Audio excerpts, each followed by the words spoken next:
What's happening? Of course, you know it's your boy B Hot Radio Shout, and as always, I got my podcast partner off in this thing, the original hot boy himself, Mr. YNT Turk. What up, though? What's up? What it do, man? You already know I'm coolin'.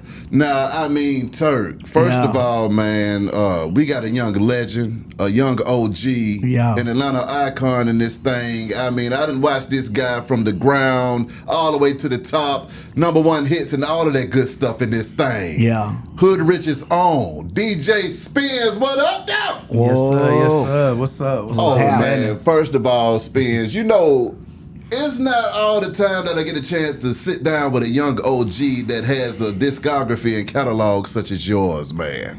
I appreciate you. I need you to take me to the first hit. We gonna jump all around on this thing, but I need you to take me to the first hit. Which one was the one that just said, okay, it's time for me to go into this production thing? Locally, probably Go Shorty. Now, was that local or was that national, though, Spinz? Because that was a big-ass hit. Yeah, but it was like, you know, it was definitely Atlanta first. Yeah. And it was kind of before we had the infrastructure. We literally was just coming out of the club. Yeah. And didn't know nothing about no billboard charts. You know, it's just me DJing and going to the crib, making some, you know, having the artists from the club come make songs at the house. Exactly. I mean, making that transition from DJing to production, those Spins, what was that like for you? Was that something that you always knew that you was going to do, or was that a natural progression for you? Yeah, definitely a progression, because it wasn't something that I set out to do like in the beginning. Yeah. It just had came from me DJing so long. By the time I got here, you know, I had been DJing for like 8 years. Facts. I started DJing probably when I was 10, 11.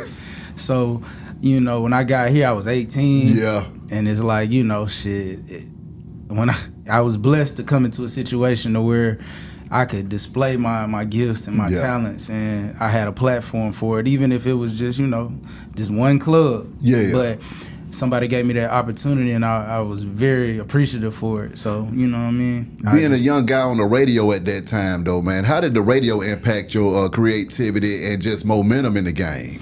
So, going back to the being young thing, I started radio when I was 16 back home. So, that was like, I want to give special props, you know what I'm saying? I don't know if he'll see this, but I just wanted to be on record.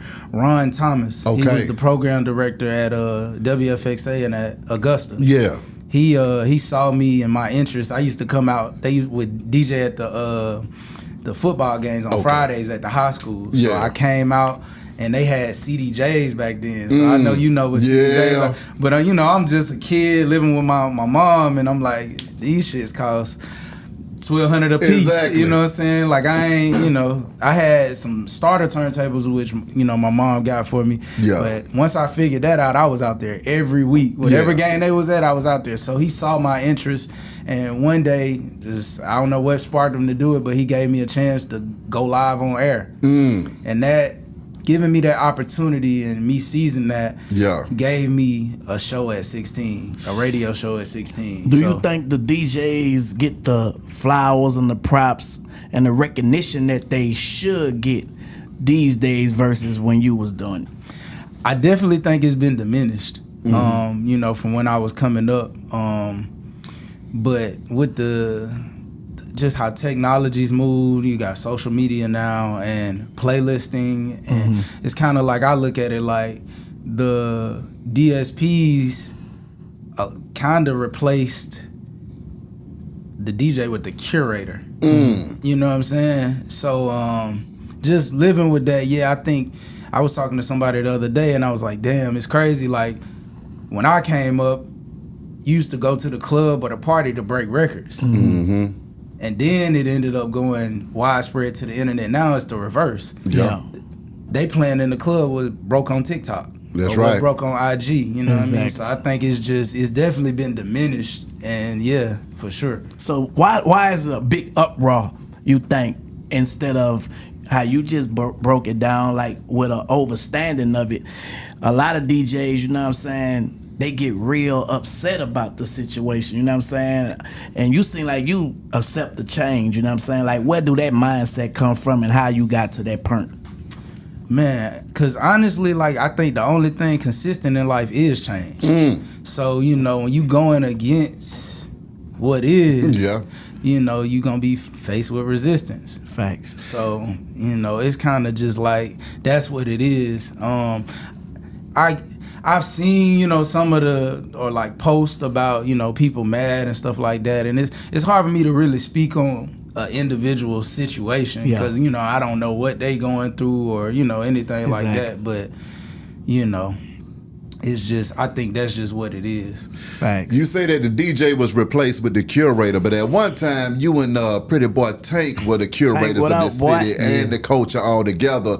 I recall that time because that was a time to be alive, Spinz. You know, Spinz invited me out there to Obsessions for him and Tank the DJ. Yeah. It was a big ass club, one of the biggest clubs in the city, and they used to tear that bitch down every doggone weekend. Yeah. Now, those mixtapes that y'all were creating, though, were literally pushing the city forward, okay? How do you feel about that time when you look back on that time? And do you feel like you and Tank get the respect on y'all names that y'all deserve for single-handedly pushing forward y'all whole generation? Yeah, I think the people who were there, like you know what I'm saying, you know, but I just want to say that I appreciate you for giving us a platform to come talk about it in today's world. Yeah. Like, you know, it has evolved into something. And I tell people, you know, because they've been bringing it up to me a lot. Yeah. It's coming back around. Exactly. You know, so about it coming back around, I'm happy because I like the energy. Yeah. That's what got me into it in the beginning. It was party, it was forward. Atlanta, you know, it's always been on some player type motion. You know what I'm saying? So that more so than the spinning or the, you know, I'm happy for that because I think we can start planting fertile seeds in fertile ground again. Exactly. You know what I mean? So, but as far as the recognition thing, you know, I tell people that if you wasn't there for that era, now a lot of people are trying to go back. They're finding songs from the old mixtapes back then. But when I speak about these DSPs and how this shift happened, if you were born after that, or you came of age after that, it's really hard for you to find a lot of that music because when you go on Spotify, it's not there. Or you go on Apple Music, it's not there. You got to go back to YouTube or live mixtapes. Or, you know, that pill for anything back there. I don't know if that pill is still up, but it's like you got to really go search for this stuff. So I think when we were making that music, it had such a cultural, like, just a cultural, like, meaning, like, because it was organic. Exactly. That almost got erased.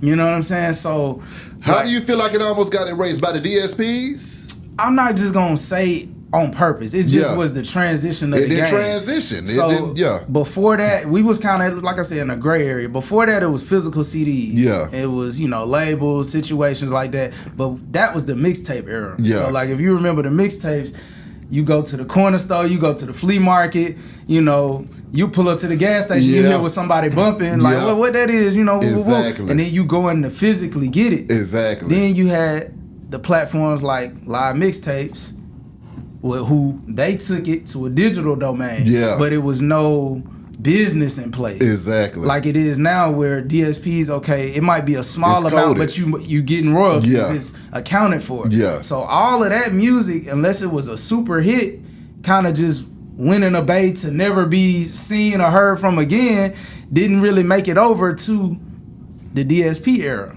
You know what I'm saying? And some of it did, and some of it is fraudulent. It's there, but it's not up by the rightful owner. So, you know what I mean? Man, what? You know what I mean? It's deep. So, like I said, I appreciate you for giving us a platform to talk about it, because let's talk about it. So it bring me back to, like, people were selling their publishing, right? And it's like, the people who are the powers that be, it's like they knew that this time that we're talking about now was coming. Ooh. You know what I'm saying? How you feel about people owning their rights and being in control of their work and selling it, and now it's like everything is coming back. People are going on tour.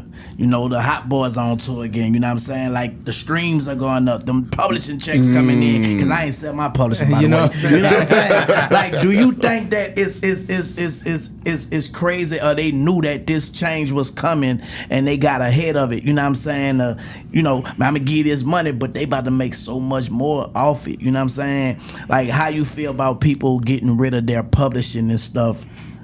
You know, from that time when we were doing our thing, yeah. Yeah, I think that's a great point. I encourage creatives of all type to know and understand your business and understand, you know, copyright law, understand what you're doing. You know, you get a lawyer, but you need to overstand when it comes to a lawyer. You know what I'm saying? The lawyer is supposed to be working for you and what you want to get out of the situation. So I'm a big advocate for knowing and understanding your business. And today you have tools. It's not like the knowledge is not out there. You can use Chat GPT, whatever. You can go find this information. But I always tell people to, you know, whether you're a producer, artist, know and understand the business, because music is one thing, the music business is another. Yeah, they built the music business around the music. I always remember what came first, the music. But you will play yourself off the chessboard if you don't understand your business. You know what I mean? So, but as far as what your question, when you're asking me about how people selling their catalog, it's just a personal choice. You know what I mean? But I definitely wouldn't sell my catalog when I don't understand what I have. I want to get that first, and then we can talk about if that's a decision I want to make. You know? Boy, know something. Oh no, he's the truth. He's a young ass guru. Now, Spinz, I'm gonna have to ask you something though, because based off of what you just said, you know, that's kind of how I built this platform, because a lot of the artists and the music that I grew up listening to wasn't on YouTube. So I took it upon myself to upload those people and personalities to YouTube. I love that. But we got to do that again with y'all shit. That's what I'm saying. Yes. Who gonna do that, Spinz? Can I charge you with that? I would love to. You know what I'm saying? I recently got into contact with some of these DSP people. I would love to meet more and just build. But because I mean, would it be a case of where you already got ready-made albums ready to go? Who, me? Yeah. If you so now I'm letting the cat out the bag. Now I'm letting the cat out the bag. Just know this. You know, I know we in the microwave generation. Yeah. But I keep some in the oven. You feel me? So you know, like old school. Old school, you feel me? You know, when you cook something in the oven, it take a little more time. Yeah. You know what I'm saying? But it's a difference. And also, you know, like when you marinate the meat, you feel me? You know, it just, you know, so you know. I'm with you. I'm with you. So now I gotta ask you this though, Spinz. Which track was the first track that brought you the money that made you say, okay, this is real and I'm not playing in here? Well, when I signed my first publishing deal or whatever, that was 2012. That was Cashing Out. Okay. Ooh. You know, that was the one that I get billboards, you know, stuff like that. What was it like seeing Cashing Out go crazy? Because I remember when that hit the radio and it didn't stop hitting the radio. It was just a smash hit. Cash Out then blew up, and it was just another, you know, notch in the belt for the city and the culture at that time. Right. What was that like for you having that kind of, you know, nationwide success? It was great, man. Like, you know, I think we might have talked about it before, but, you know, when I was doing that, I was a kid still, even though I was maybe 22, 23. I didn't understand everything, you know what I mean? And I'm still learning every day to this day. But it was great. You know, obviously hadn't seen that amount of success or money at one time. So it was, you know, it was great. And, you know, just the possibilities and opportunities that it granted me, it was really great. I was and still is to this day, like, extremely grateful for it. Studio sessions at that time, though, Spinz. I mean, which ones stick out to you the most, sir? Man, I tell people all the time, you know, because now, I don't know if you know about the producer culture, but it's a big send beats culture. Like, send me a pack. It's like, bro, to be honest, 100 beats. I have sent beats before, but I can tell you, me personally, like, I've never made a hit from sending beats. What? Every hit in my catalog came from me being there. Are you serious? And we creating the record. Yeah, and the very early ones, like I said, it was in my apartment. So I'm recording, you know what I'm saying, making the beat right there. It might be people here, girls here, you know, we vibing and we just printing, we recording right here, you know what I'm saying? So that's how I made all my hits. I'm not 100% against sending beats, but I do know it's a difference. Like when you really creating shit, and I just like to keep as much of that organic energy as possible. Because I think when you in the studio, like, you capturing lightning. Like, you know what I'm saying? Like, even if, like, let's just say, like, I'm big on capturing, like, if an artist got something at the moment, like, where the mic hot, I'm ready for you. Like, you know what I'm saying? Because you might not get that 5 minutes from now. You know what I mean? So, you know, it's a million ways to do different things, but for me, I like being there in the creation of. So with the artists that be on the move and you know that want you to send beats like that, you know what I'm saying? You say you don't prefer to do that. Do you turn it down, or do you still say, you know what, let me go ahead and send that pack, because this might turn into something, even though this is how I'm used to doing it, but then I got to accept how Chainz is now, because some people, you know, like, I come from that too, you know what I'm saying? But, you know, people have changed now, you know what I'm saying? And time is just, So how do you approach that situation when a Hot Boy Turk say, bro, I need a beat pack, bro? You know I'm gonna get the Turk every time. You know what I'm saying? Y'all know I'm gonna slick it in now. He on camera. Straight up. Yeah. But for sure. Like, it really just depends on my relationship with the artist. Sometimes, you know, if I don't know the artist and I feel good about it, I might send them a little something. You know what I'm saying? But if we got a relationship, a working relationship, they say send me something, I'm gonna send you something. Yeah. But I want to have that floor open to where whatever I want you to send it back, and then what you do send back, I might hear one little change or something. If you open the building like that and creating, I can't wait to do it. Exactly. Working with a young Future at that time, though, man, that early trajectory, being able to get in there with him, what were those vibes like early on, Spinz? Yeah, amazing. I tell people all the time, man, Future's he's an amazing artist. You know what I'm saying? Intelligent person. You know what I'm saying? But just the vibes, man, the vibes in the city, and him just being who he was, like, it's amazing. I'm very, with everything in my career, I'm super grateful that I got to experience it at the time that I did, because I haven't experienced anything like that. But what about when he says, okay, Spinz, this is the single right here, okay? Honest, I'm about to run with this. Commas, I'm about to run with this, and you like, okay, now we about to tell some shit up out here. What's going through your mind at that time, Spinz? Man, like with bruh, it's just always kind of been like even the way we started, it started from an organic place, and that was like what I really valued about working with bro, because it was like, you know, sometimes to what Turk's saying, you might send some beats, you might not get nothing back. Yeah. Bruh be like, pull up, you know what I'm saying? And get what, when we pull up, but we finna make 5, 6 songs right there. You know what I'm saying? So, like, just his proficiency and, like, you know what I mean, consistency, I think that attribute to where he's at in his career. He never stopped. When he 50 million or 100, bro, he probably recording right now. You know what I'm saying? So, just that, and like him really being just a great artist, you know what I mean? I'm glad I got to play a part in that. How many unreleased Future songs do we have, Spinz? Me or just him? You. I'm talking about on the Spinz track. Oh yeah, we got man. One bruh guy, bruh, you know, he. I'll see that. A whole lot, you know what I'm saying? Oh my God. And, so how do you approach having all this unreleased music from these legends? You know what I'm saying? Do you own the situation, or you know you have to go back and revisit it with the artist? For sure, always, because it's a group thing to me. You know what I'm saying? It's like when you making a record, it's like a marriage. You know what I'm saying? I'm sure you are familiar with splits and stuff like that. It's like, man, it take all of that to make a record. So I don't want to make any move on a record without you in full agreement. Exactly. You know what I'm saying? What does a platinum single do to your bank account and to your clout and to your network? Does it change your life, or is it just another plaque on the wall? First one, I'm sure. I'm sure it definitely, you know, if your business in order, it could definitely change your life. Okay. You know what I mean? Especially in the streaming era. Yeah. You know, so and I'm gonna ask you about that too, Yeah, it's just about, you know, knowing your business. I'm gonna keep nailing that home. You know what I'm saying? And understanding, you know, your rights and your you know, what you're entitled to, and making sure that is solidified. We had Just Brittany in here the other day, and she said that was one of her main goals was to get a plaque in this thing. I mean, when you had who in here? Just Brittany, the singer. Okay. I mean, the rapper, female rapper. Okay.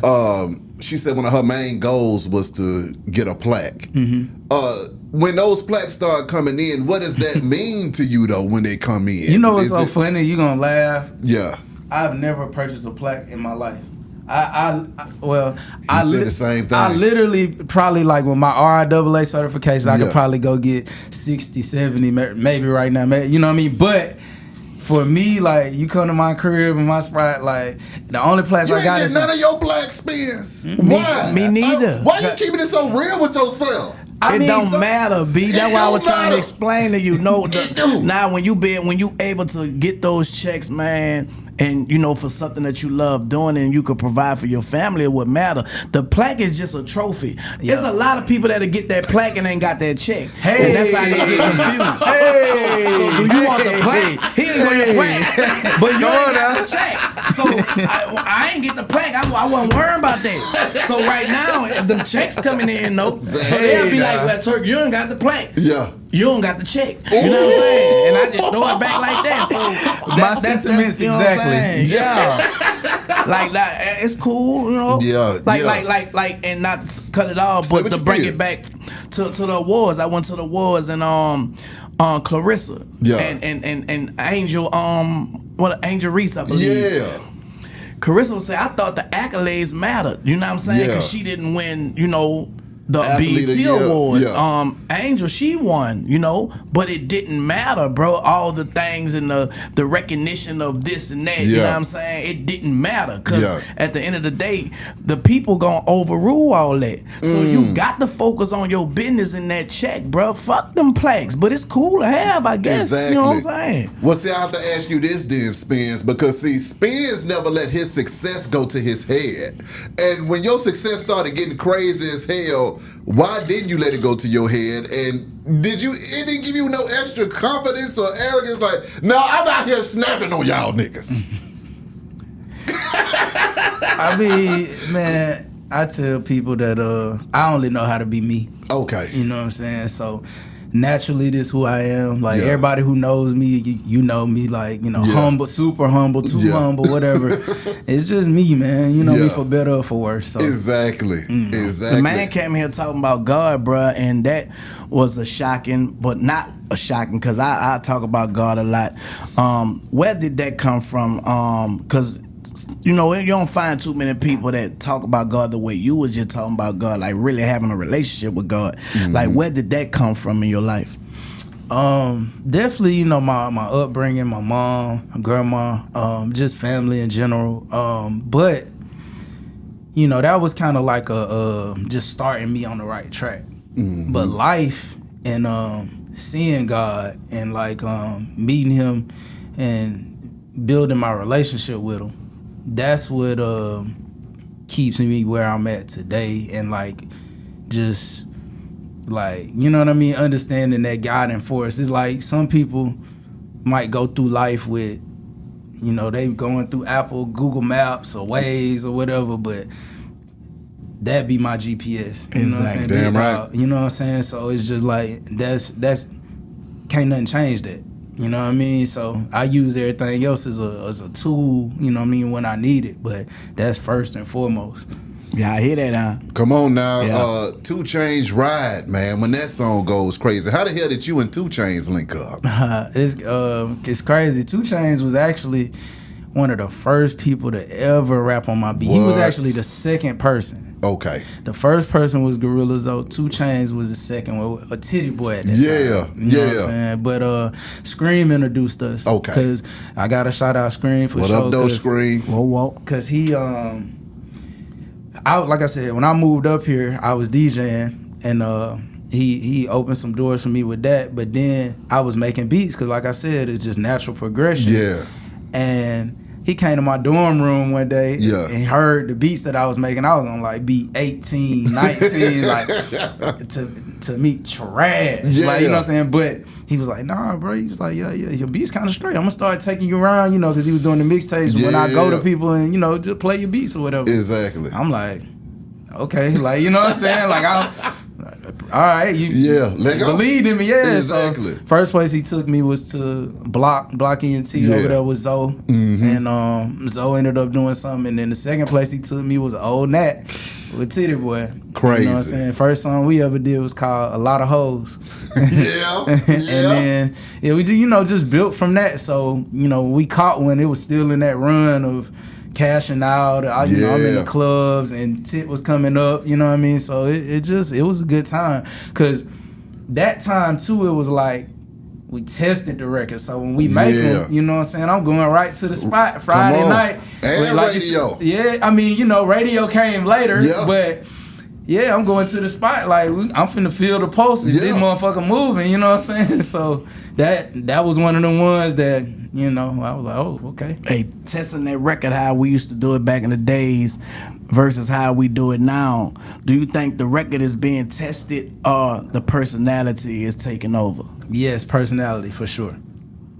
For sure. Because we could talk about it. Like when we talk about these labels and shit, labels or whatever, they more so signing people with influence, more so than signing people with the, you know what I mean? Yeah. Like, it's about how many people can you affect, you know what I mean? Like what are your numbers and stuff like that. So I think the labels have kind of at a point pushed the quality of the music back. Yeah. But in natural progression, like we see this shit coming around again. Yeah. Not necessarily what they was pushing, but they going back to the shit that was. Is it the labels or is it just business? You feel me? Because at the end of the day, if this will make money, they always say if it don't make money, it don't make sense.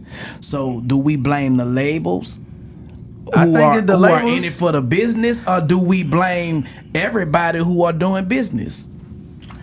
I put them in the same boat. Like, you know what I mean? A label essentially is a bank. Yeah. You know what I mean? They come and giving you an advance for your IP, you know what I mean, or whatever. But, yeah, like a business person, a label person, to me, the same thing. Yeah. So, it's just the musicians, the artists, you know what I'm saying? I think the closer they get to the craft and learning how to really affect people through their music, the better you'll be at making music. As far as being an influencer, that is what it is. You know what I mean? You could be an influencer all day and you don't have to make songs. Man, what? But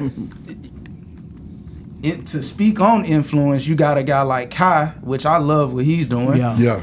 I think he might have released one song. Yeah. Like in the beginning of his career, but it's double platinum. Man, or something like that, The Marco guy, the dude with the little thing like that. Who? Oh yeah. Yeah, you know what I'm saying? And I love the personality, you feel me? Because he make me laugh. Yeah. How do you even compete with that though? Like, you know what I'm saying? Because there's a lot of people that get mad, bro, but it is what it is, man. Instead of you getting mad, collab with them, you feel me? Because it's the business. Collab and learn. Yeah, because you can learn from a brand. I think that's what separate a lot of people from, some of the older, bitter people who be getting bitter and mad at you. You know what I'm saying? You got to accept it, bro. If you bitter, you gonna die on that hill. Exactly. I tell people all the time, like, mad and you can't be mad and complaining and every time something come up and then now your record then came up, now you wanna, you know what I'm saying? Everybody get their chance. You just keep on working, man. You know what I'm saying? Them old records, if they was a hit then, it's still a hit. You gotta find a way to put that content to that hit. Period. Watch what I do. Though. Period. Every producer and every artist don't get a period in their career to where they're in high demand. Mm-hmm. How are you dealing with the demand for DJ Spinz, whether it be in the clubs and in the studios at the same time?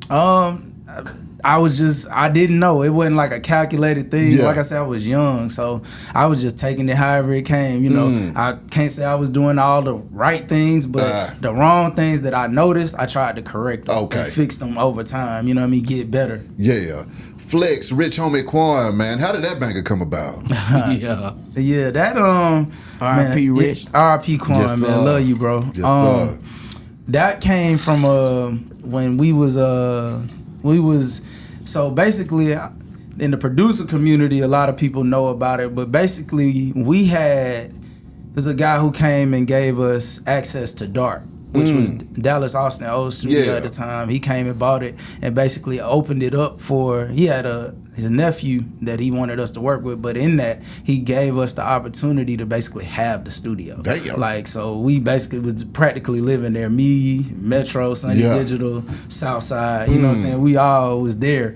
So we had different artists just coming through. We might be cooking up in this room. Yeah. It might be folk. Thug and Quan might be in here, you know what I'm saying? Walker might, anybody could come through on a random day. Yeah. And we was just making songs, and Quan was in the room. He came and got a beat. Oh, yeah, I'm finna go load this up. He came back and got me about 35 minutes later. But Spinz, listen to this. I was like, you know, it was hard. Like, you know, but I didn't know that song was gonna be as big as it was. I think Fly recognized it. Yeah. And then I had a meeting with Mike Karen back at that time, and that was one of the records that he was like, that's it. Yeah. So I liked the song, but I didn't know that it was gonna be what it was. You know what I'm saying? Until after, you know what I mean, it started moving like that. Did you know when all y'all was at DARP at that time that y'all were changing the trajectory of the city too? Because see, the city fell into y'all hands, Spinz, but y'all took it to another level and introduced us to a whole new sound and a whole lot of new artists, man. So did y'all know that that's what y'all were doing at that time, or were you just having the time of your life?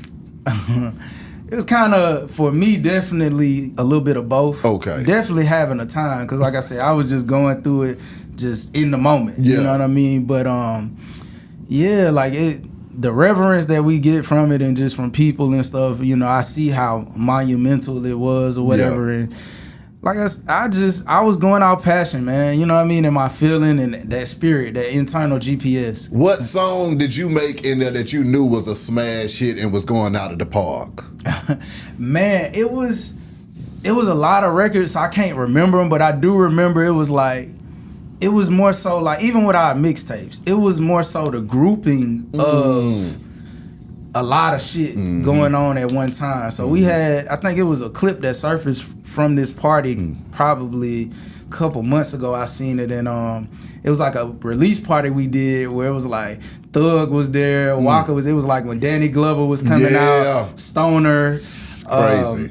What else was on there? It was some Future stuff on there. I think it had Quan records on there. It was just Cash Out, She Twerking. You know what I'm saying? It was just all of that like in one building, and it was powerful. And like, you know, we've been working on something now too, to where still keeping our, you know, people who we came up with, but also like I hear a lot of new young artists who doing their thing, and it's like I want to kind of help them have a platform. Exactly. You know what I mean? To where we can group them and like, okay, we like, this is a sound that I feel comfortable in promoting. Just grown man shit. Yeah. You ain't trying to fuck up to the detriment of your community with the music that you create. Yes. Come on now. Exactly. The thing that Jermaine Dupri doing, it seems like he have a vision, man, and he bringing the city of Atlanta together on that Magic project. You know, what you think about the whole thing of how he, you know, reaching out to the artists and getting the artists to come through? He pulling up, going in there, like you were saying, making that magic with the artists in the studio. Do you see yourself like going in that direction, you know, but in your own way? Yeah, I've been doing it for a long time, but like I said, you know, I kind of got reinvigorated with just seeing the energy of Atlanta and our era coming back to the forefront in these newer artists with, like you talk about the Pluto, the Win Whammy, and the Bunna Bees. It's different, you know, people, girls too. I see just even going back to the Rich Kids Ball and like, you know, seeing all of that going viral. It's I'm preaching, it's the energy that is fun, it's a party, it's a good time.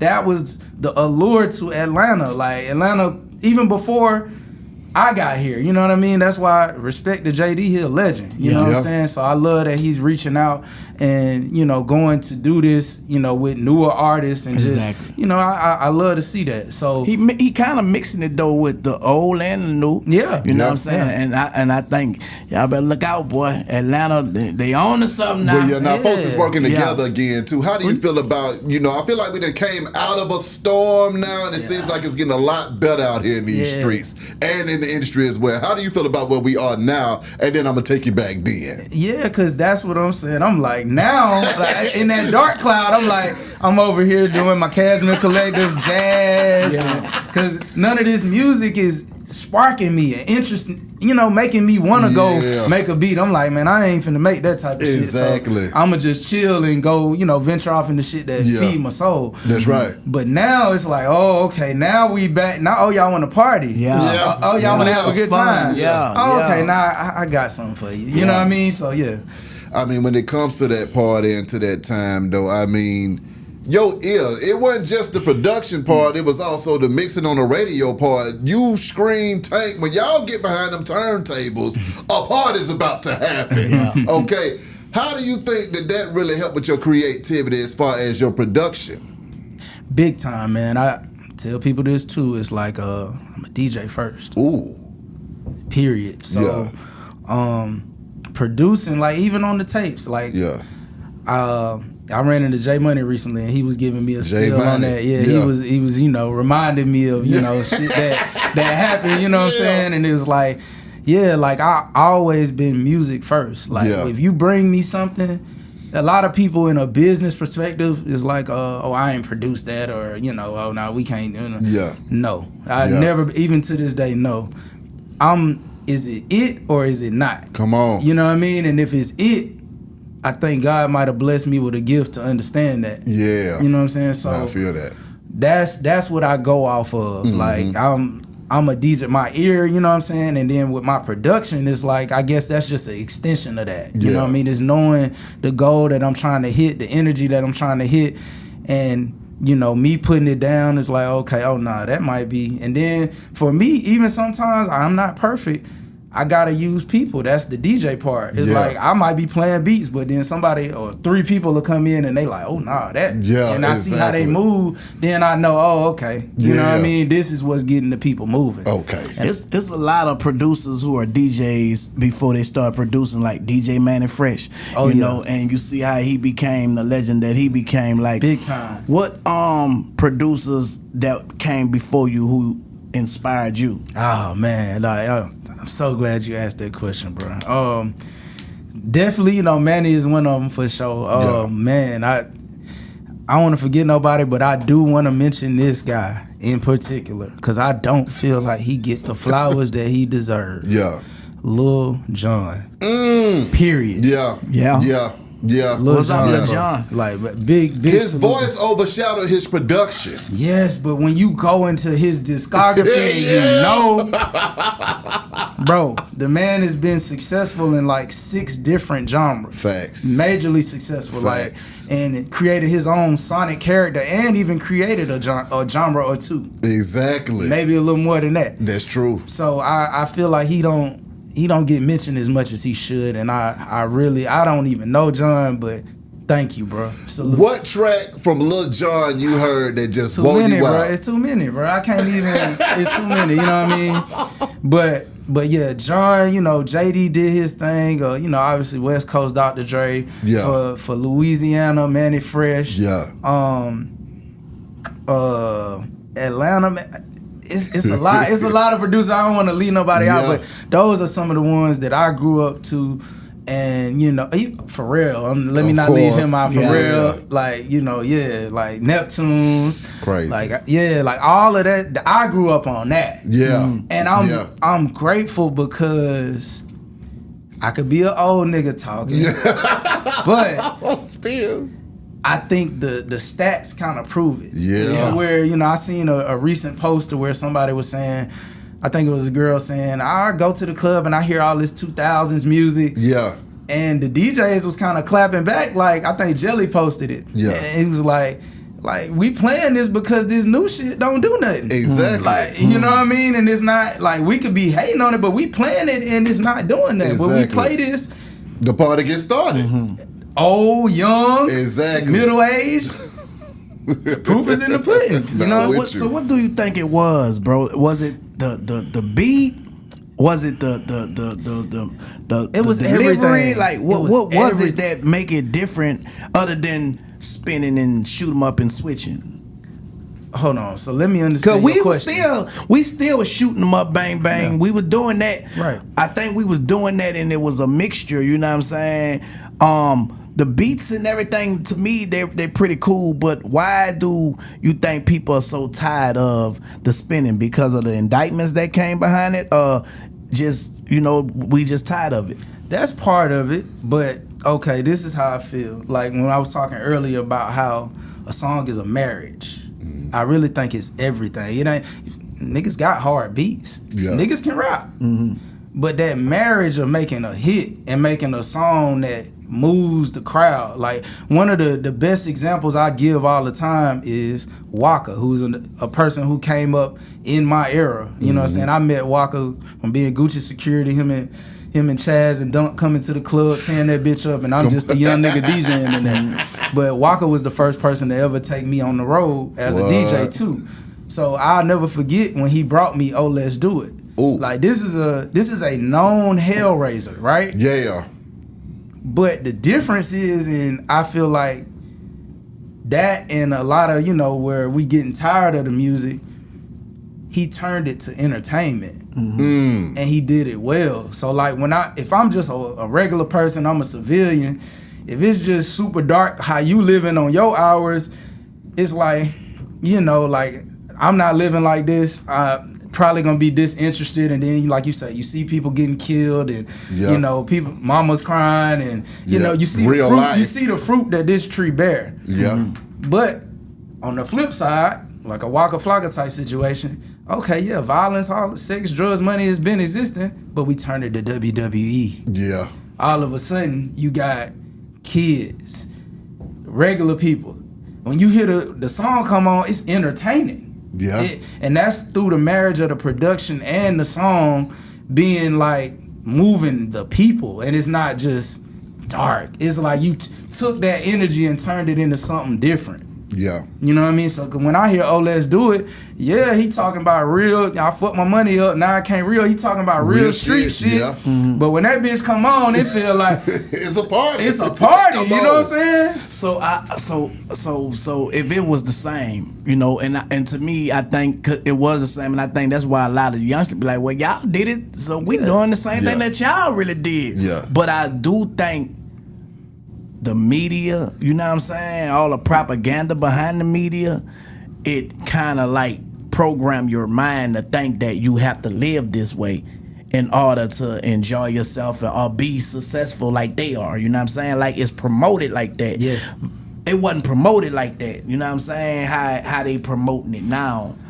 And I think that's in my opinion. Well, see, I think that's the difference. What, and I'm gonna piggyback what he's saying, because it got to a point to where they were giving deals if you were the real deal in the street. They ain't care nothing about what your music was doing. Yeah. It was like, is he really doing this or not? Does he have a fan base? Do folks know that he crazy as hell? Right. Give him a deal, you know. And I think that's what affected the music as well. But I gotta ask you this though, Spinz, when it started to get dark, when artists started passing away left and right, what was going through your mind when you was thinking to yourself, you know what, I was in the studio with this guy, I made hits with these people, and now we losing a whole generation right before our eyes? I think honestly it's got me to where I'm at right now, to where I'm doing this interview, because I'm always been like kind of reserved and just off the grid, but God just put something in me like, man, just speak. Speak your truth, because I think a lot of times when the older generation, or like you might be 15 years older than us or 20, I've always been receptive to an older generation, but sometimes with kids they might feel like, or young adults, they might feel like, oh, don't tell me nothing, or they had that attitude.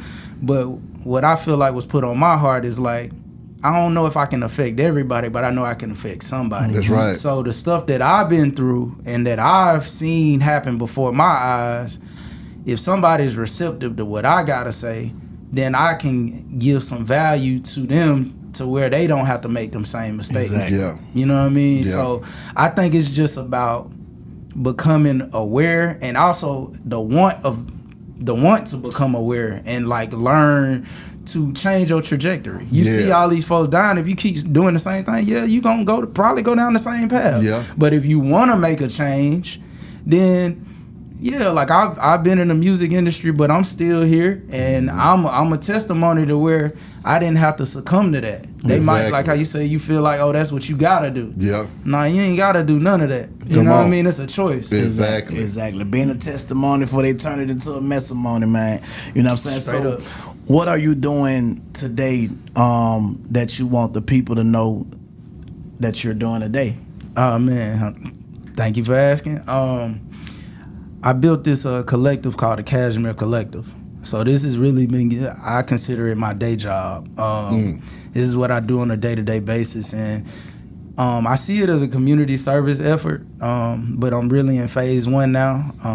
I got like a core of people who've been helping me with it, and I really appreciate them. And we've been releasing instrumentals probably for about 3 to 4 years now. Like I said, I still consider it phase 1, but it's more chill instrumentals, and it's relaxing, and like you can get work done, you can do business deal, whatever you want to do is just there to kind of like provide that soundtrack to your life, whatever it is you're doing. You know, when you don't want to turn up or whatever, or even if you got friends over and y'all chatting or whatever, I always have it on, because what I've come to learn is that music is medicine. So it's just like, you know, food is medicine too. So if you take bad medicine, you're going to have bad results. I don't care what it is. You put input, output. If you put bad in, it's going to be some bad coming out. So that's kind of like my effort of, I listen to this. It's like it heals me. You know what I mean? It's a frequency that I be on, and it's like I have conversations with people sometime, and after we had a conversation, they just like, damn, I feel better, or you might have gained some understanding. So I just wanted to do something that's progressive. And not, you know, detrimental. And because a lot of the stuff that I did earlier, not saying that it was detrimental, but I just saw the effects of music. And, you know, what it has on people, and like you said, social media, I see it. So, you know, God gave me the gift of music, so I want to be able to speak through my gifts and, you know, deliver a message. And for that, for me, it's been like instrumental music. I feel that. If you don't mind, Spinz, what are your favorite top 5 DJ Spinz songs? Songs that I produced? That you produced. Man, I ain't gonna lie, you gotta dive into that Cashmere Collective catalog, because a lot of my personal favorites is in that. You know what I mean? Give me the top 5 hits that changed your life and made you a household name. Then. Oh yeah, well, you know, Cashing Out, Commas, like the Rich Homie Quan Flex, a lot of future songs, Honest, Trending Topic, man, Ty Dolla $ign, Blase, Rocco. How did that one come about? Rock just he was Pluto CEO back in, you know, in that time, but just you know Rock from you know the streets. So you know he reached out, and you know I also it's crazy. I ended up giving, because Childish Major, shout out to him, he's doing his own thing now with artistry and everything, but when I had HPG and the producer signed, gave Future You Don't Even Know It beat, and then that ended up being Rocco's song, probably, you know, one of his biggest songs. So it just from, you know, being around and just being in the ecosystem. Exactly. Now, I do have to ask you this as well, though, Spinz. Have there ever been any times in the game that you wanted to get out of the game or quit, or have you just been staying down the whole time? Not quit, but just I had to disconnect from mainstream. Ooh. You know, and at what point did you make that decision? Really, it happened when I got off tour with Pluto, for real. Like probably right before the pandemic. I actually had a chance to really sit down, because I had just, like I said, I was in it. I kept moving around. That's right. But I got a chance to sit down and really, you know, calculate what I wanted to do with my gift. And that's when all of the clarity started coming in, and you know, because I always, like I said, moved out passion, but purpose too. So, you know, I didn't want to just be wandering around just doing stuff. It's like, nah, what am I doing? Like, what's the purpose? What's the goal? What's the outcome? So I'll say then is when I really got to sit down and, you know what I mean, put it together on, you know, my plan of action. Exactly. When the artists in Atlanta started dying, though, man, how did you personally feel seeing a lot of your comrades falling?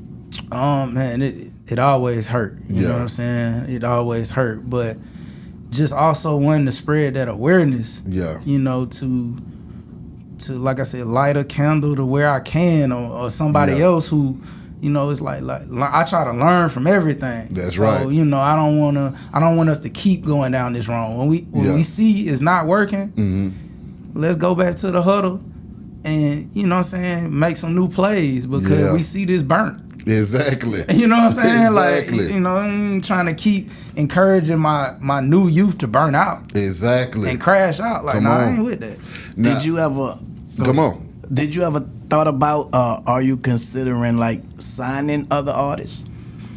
Signing for me, I do have a few artists that I do independent projects with. I think my calling is more so helping artists to like build projects and getting them to where they want to go, because I understand an artist is they require a lot of time, they require a lot of care, and I think they deserve that from the right people.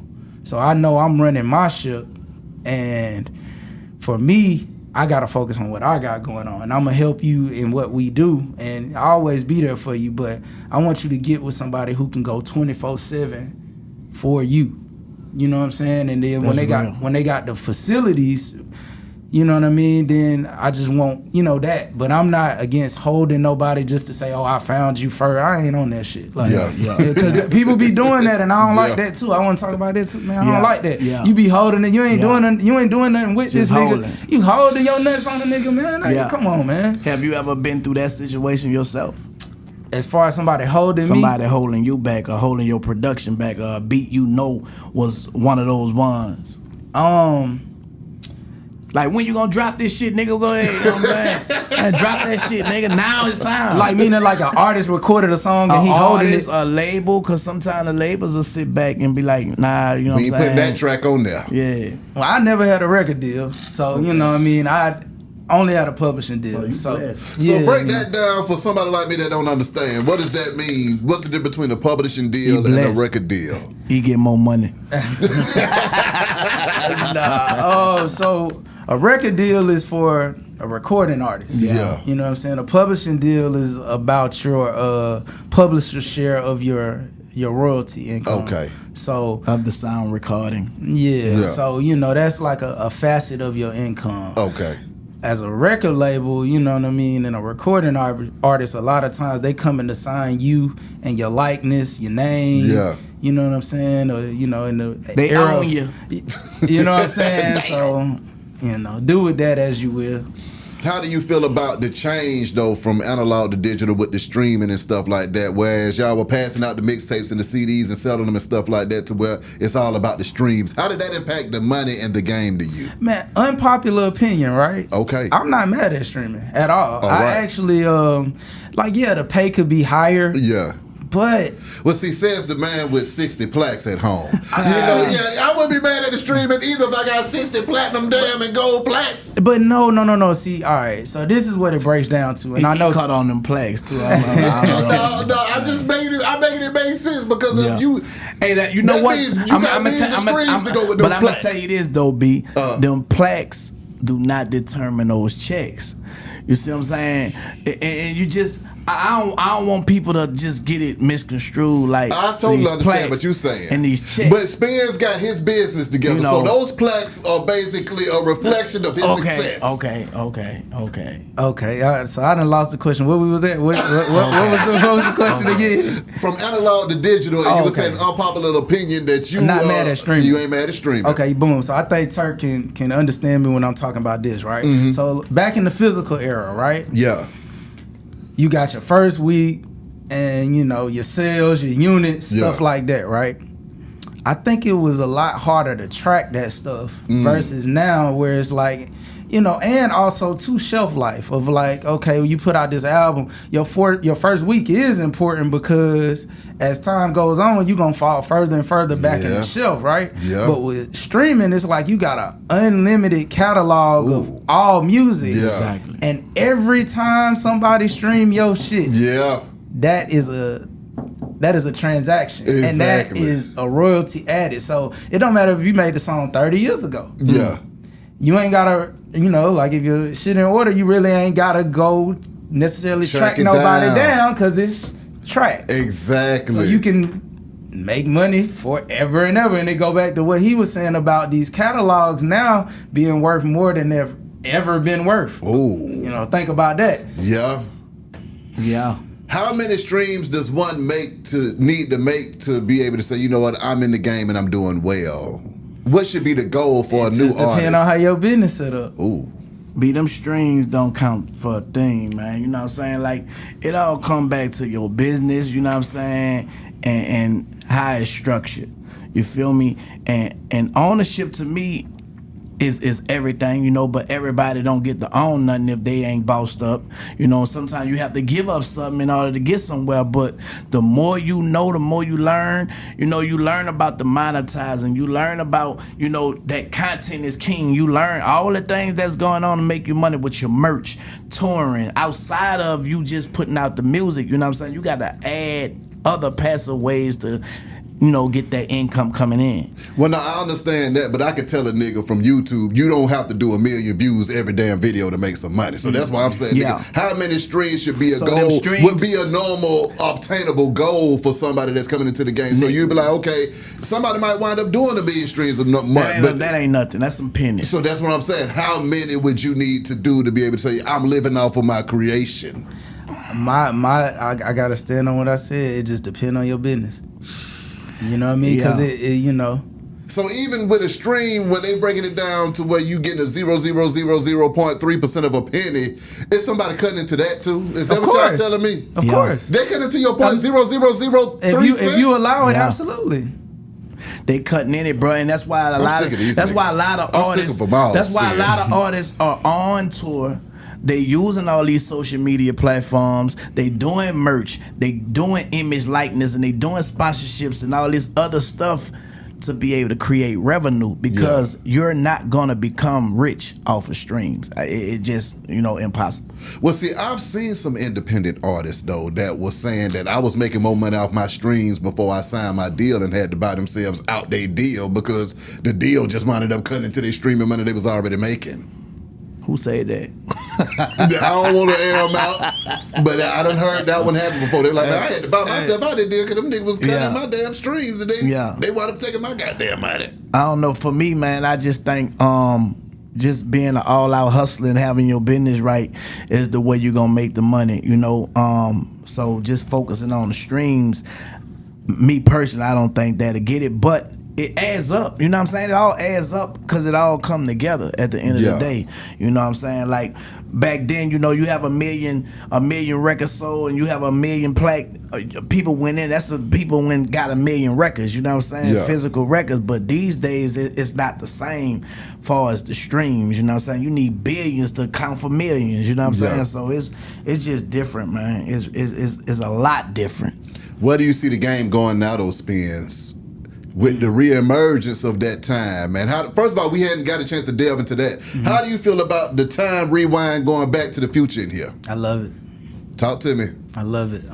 Like I said, people want to have fun, you know? So I think that's, you know, I'm here for that. Like, you know what I mean? It's like, okay, this the line. They selling Sprite over here. They selling Coke over here. They selling, I'm in this line. You know what I mean? I like that. And I feel like I got something I can contribute to that. How do you feel about the remixing of it all, though, two in the same, bro? Because I feel like, really, you go back and get that music and redrop all that shit the way I feel right now, because it's wide dope open. As hell. Like, it's still dope as hell. The Rich Kid shit went viral just the way it was. Exactly. You know, Cardi, he ended up remaking one of their songs, but that ball was what it was. Yeah, like they doing the TikTok to the original song. Exactly. Because I think Turk said it earlier. Once it's a hit, it's always a hit. Exactly. Yeah, always, you know what I mean? Always, that shit always come back. And like I say, when it go viral again, now they about to call you for shows. They about to call you and put your shit in commercials. They about to do this, they about to do that. So you got a lot of passive income coming from different places. But also, this is the first time in hip hop that you're seeing old music become relevant again. Because it used to be where old music stayed where it was at old. That's the but blessing. now the old music is coming to the front, and it's in front of the new damn music. Because that shit always was a hit. It was a hit when they dropped it, when it was old.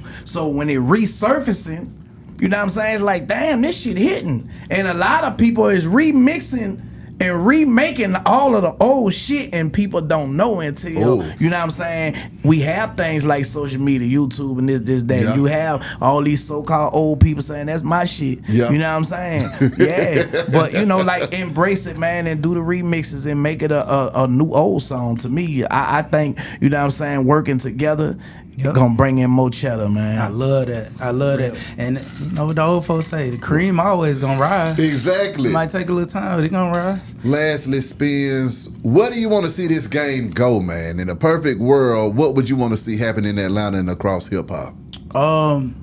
Definitely more, you know, keep it P. You know what I'm saying? Continue to keep it P, and you know what I'm saying, stand on 10. And you know, it ain't like we looking for trouble, but we'll deal with it, you know what I'm saying, if it come through. That's like right. That's what I be on. And just party, man. Like, remember what made this shit special, man. People want to come here to have a good time, not to be scared and all that shit. Like, they want to come here to have a good time, you know what I mean? And at the same time, handle your business. For creatives, I want creatives to empower themselves, and continue to don't let people take advantage of you. Like, always learn. All the tools are out there for you now. The information is there. It's only on you for not seeking it. That's right. You know what I'm saying? Right. So that's what I want.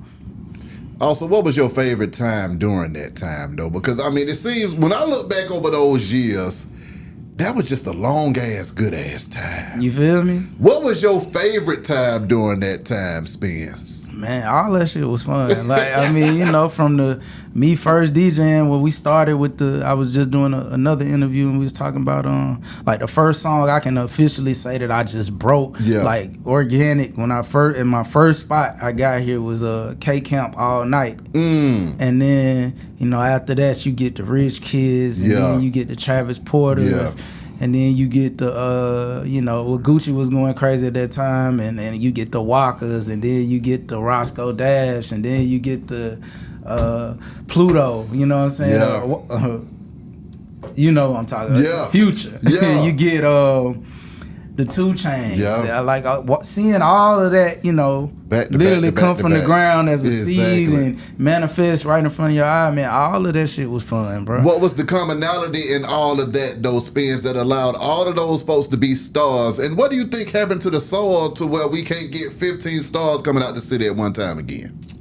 I think that was very organic. And it was a even though each of these individual artists popped and, you know, they're their own stars, it was a group effort. It was a sense of community. Even if everybody ain't the best of friends, the music is in. We got these compilation albums, we got these mixtapes, you know, so to speak. It's like, and this the sound, and you going out and you seeing people, and like I said, they partying on the block to this shit. That's what made Atlanta special. Like, that shit was, and you go to the club, like you said, Obsessions. We had 1,000 people in that motherfucker every week.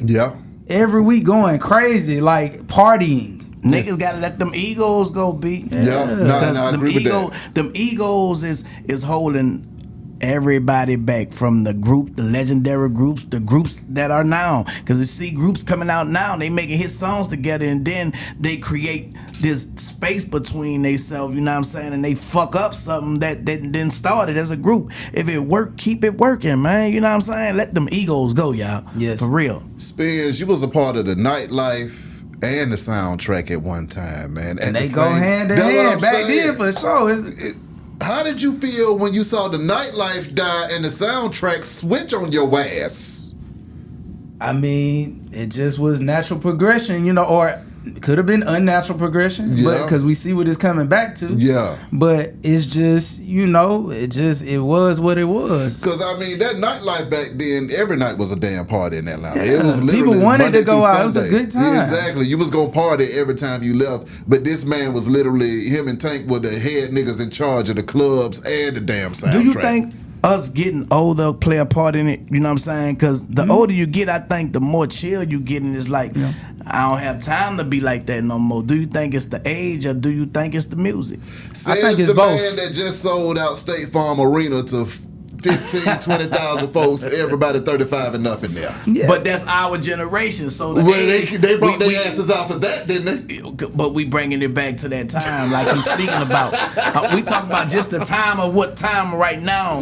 Yeah, all that old school shit coming back, bro. But I think, you know what I'm saying, we all just miss it, bro. And like I say, we done seen what happened, bro. Too much debt, too much bloodshed. Yeah, because at the end of the day, if ain't nobody dying, you gonna see Be High out there. If it's a safe, fun place that I know I can make it back to my family by the end of it, I'm gonna show that up. Old music doing it. Rule of thumb, if I got to bring a gun, if I got to shoot a nigga, that means I don't need to be there. Exactly. I don't need to be there if I got to bring a gun, if I got to shoot a nigga. In them old school concerts, that's what they doing, bro. You know what I'm saying? So thank God for the nostalgia, man. And hopefully the youngsters can see something from that, you know what I'm saying? And not think, oh, man, that nigga old, man. Learn from it and earn from it, man. But does it also put pressure on y'all as OGs to bring that time and that wave back for these young folks to learn from it? Hell no. I don't think so. Okay. I think, like I said, always being available when you have somebody who's receptive. Yeah. So like if it's a younger rapper coming up and he asked Turk for some advice, OG advice, and he receptive, I'm sure Turk gonna give it to him. Exactly. Same with me. Yeah. You know what I mean? So it's like I'm here if you want it. Exactly. You know what I'm saying? Some people not receptive. I'm not finna get my hand cut off trying to help you out. You know what I'm saying? We ain't gonna force it, you know what I'm saying? It gotta happen organic. Exactly. And lastly, advice to anybody else that's trying to get in the game right now, Spinz. What do you got to tell these folks, man? The same thing earlier. Know and learn your business. Always keep your knife sharp. You know what I mean? Your craft. You want to be the best at that. Yeah. But at the same time, while you doing that, sharpen that too. Exactly. You know what I mean? You need a full toolkit. I'm with you. And be out here lacking. If them folks need to contact you, how can they do that, man? Spinz, man. I ain't too hard to find. I be off the grid, but I ain't too hard to find. Spinz, I think on Instagram just Spinz, and then Twitter DJ Spinz. I ain't too hard to find. Y'all heard the man. Get down with the movement. Be High Radio Show. Mr. YNT Turk, DJ Spinz. Yeah. We go.